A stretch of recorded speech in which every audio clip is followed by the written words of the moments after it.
Good day, everyone. We are the Group 6, and I'm Grace D. And I'm Jake. And I'm Vinci. I'm Wendy. And today we'll discuss about Polya's 4 steps in problem-solving strategy. So before we get started, we first need to understand what is Polya's steps in problem-solving. So Polya's steps in problem-solving consist of 4 steps. The first one is understand the problem. Second, devise a plan. Third, execute the plan. And fourth is look back and check. First step in Polya's problem solving is understand the problem, which means you need to read the problem carefully to understand what is being asked. The next step is devising a plan. Think about different ways to solve the problem.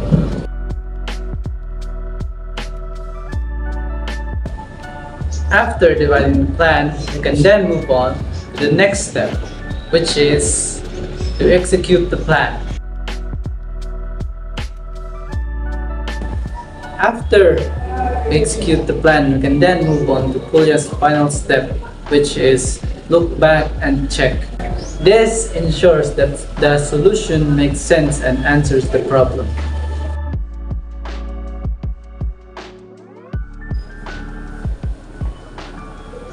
So now that we understand Polya's 4 steps in problem solving, let's try applying those steps in a problem. Let's say Carl has 12 apples and he wants to share with them equally with the 4 of his friends. So we apply the first step in Polya's problem solving, which is the understand the problems. So we know that Carl has 12 apples and he wants to share them equally with his 4 friends. Moving to Polya's second step, which is devising a plan. So, we try to think of different ways to solve the problem. One approach is to divide the total number of apples by the number of Carl's friends to find out how many apples each friend will get. After devising the plan, we can set the plan in motion and start dividing the total numbers of apples, which is 12, by the number of Carl's friends has, so that 12 divided by 4 equals 3. Each of Carl's friends will get a total amount of 3 apples. So after executing the plan, we can then move on to Polya's final step in problem solving, which is look back and check. This final step will help us ensure that our solution makes sense and answers the problem.